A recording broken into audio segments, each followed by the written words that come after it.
ಪ್ರಜ್ಞಾಹೀನ ಸ್ಥಿತಿಗೆ ತಲುಪಿದ್ರ ಇರಾನ್ನ supreme leader.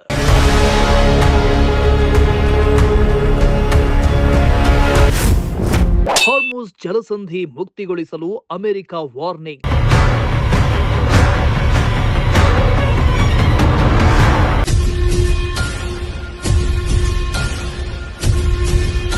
ಮಧ್ಯಪ್ರಾಚ್ಯ ರಾಷ್ಟ್ರಗಳ ಭೀಕರ ಯುದ್ಧ 39ನೇ ದಿನಕ್ಕೆ ಕಾಲಿಟ್ಟಿದ್ದು ಸದ್ಯಕ್ಕೆ ಯುದ್ಧ ನಿಲ್ಲೋ ಲಕ್ಷಣವೇ ಕಾಣಿಸ್ತಿಲ್ಲ. ಒಂದ್ ಕಡೆ ಅಮೆರಿಕ ಯುದ್ಧ ಮುಂದುವರಿಸ್ತಾ ಇದ್ರೆ, ಮತ್ತೊಂದು ಕಡೆ ಇರಾನ್, ಅಮೆರಿಕ ಹಾಗೂ ಇಸ್ರೇಲ್ ಮೇಲೆ ಕ್ಷಿಪಣಿಗಳ ಮಳೆಯನ್ನೇ ಸುರಿಸ್ತಾ ಇದೆ. ಇದರ ನಡುವೆ ಇರಾನ್ಗೆ ಅಮೆರಿಕದ ಅಧ್ಯಕ್ಷ ಡೊನಾಲ್ಡ್ ಟ್ರಂಪ್ ಎಚ್ಚರಿಕೆಯನ್ನ ಕೊಟ್ಟಿದ್ದು, ಆದರೆ ಇರಾನ್ ಡೋಂಟ್ ಕೇರ್ ಅಂದಿದ್ದು ಯುದ್ಧ ಮುಂದುವರಿತಾ ಇದೆ. ಇನ್ನೊಂದು ಕಡೆ ಅಮೆರಿಕ ಕೂಡ ಯುದ್ಧ ಮುಂದುವರಿಸ್ತಾ ಇದೆ. ಅಲ್ಲದೆ ಅಮೆರಿಕ ಕದನ ವಿರಾಮ ಪ್ರಸ್ತಾಪವನ್ನ ಕೂಡ ಮಾಡಿದೆ.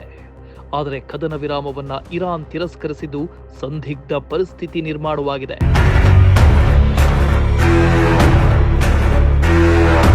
ಯುದ್ಧದ ನಡುವೆ ಇರಾನ್ಗೆ ದೊಡ್ಡ ಅಪಘಾತ ಎದುರಾಗಿದ್ದು, ಇರಾನ್ನ ಸರ್ವೋಚ್ಚ ನಾಯಕ ಮೆಜ್ತಬಾ ಖಮೇನಿ ಪ್ರಜ್ಞಾಹೀನ ಸ್ಥಿತಿಗೆ ತಲುಪಿದ್ದಾರೆ ಅಂತ ಗುಪ್ತಚರ ಇಲಾಖೆಯಿಂದ ಮಾಹಿತಿ ಹೊರಬಿದ್ದಿದೆ. ಯುದ್ಧ ಆರಂಭದಲ್ಲೇ ಇರಾನ್ನ ಸುಪ್ರೀಂ ಲೀಡರ್ ಆಗಿದ್ದ ಅಯತೊಲ್ಲಾ ಅಲಿ ಖಮೇನಿ ಹತ್ಯೆಯಾಗಿತ್ತು. ಬಳಿಕ ಖಮೇನಿ ಉತ್ತರಾಧಿಕಾರಿಯಾಗಿ ಮೆಜ್ತಬಾ ಖಮೇನಿಯನ್ನ ನೇಮಕ ಮಾಡಲಾಗಿದ್ದು, ಮೆಜ್ತಬಾ ಖಮೇನಿ ಪ್ರಜ್ಞಾಹೀನ ಸ್ಥಿತಿಗೆ ತಲುಪಿದ್ದು ಕೋಮ್ ನಗರದಲ್ಲಿ ಸೀಕ್ರೆಟ್ ಜಾಗದಲ್ಲಿ ಇರಿಸಿ ಚಿಕಿತ್ಸೆ ಕೊಡಿಸಲಾಗ್ತಾ ಇದೆ ಅಂತ ಹೇಳಲಾಗ್ತಿದೆ. ಇದರಿಂದ ಇರಾನ್ ಆಡಳಿತವು ಯುದ್ಧಕ್ಕೆ ಸಂಬಂಧಿಸಿದ ಮುಂದಿನ ನಿರ್ಧಾರ ಕೈಗೊಳ್ಳುವುದಕ್ಕೆ ಅಥವಾ ಜವಾಬ್ದಾರಿಗಳನ್ನ ನಿರ್ವಹಿಸುವುದಕ್ಕೆ ಸಾಧ್ಯವಾಗ್ತಿಲ್ಲ ಅಂತ ಹೇಳಲಾಗ್ತಾ ಇದೆ.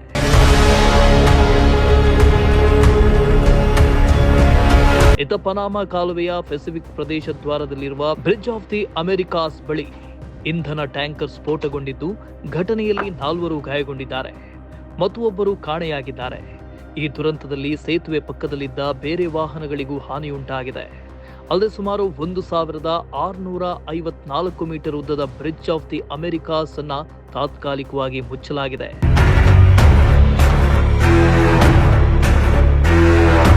ಇನ್ನು ಯುದ್ಧದಿಂದಾಗಿ ಇರಾನ್ ಹಾರ್ಮುಜ್ ಜಲಸಂಧಿಯನ್ನ ಕ್ಲೋಸ್ ಮಾಡಿದ್ದು, ಹಾರ್ಮುಜ್ ಜಲಸಂಧಿಯನ್ನ ಮುಕ್ತಗೊಳಿಸದಿದ್ದರೆ ಡೆಡ್ ಲೈನ್ ಮುಗಿದ ನಂತರ ಒಂದೇ ರಾತ್ರಿಯಲ್ಲಿ ಇರಾನ್ ಅನ್ನು ನಾಶ ಮಾಡುವುದಾಗಿ ಅಮೆರಿಕ ಎಚ್ಚರಿಕೆ ನೀಡಿದೆ.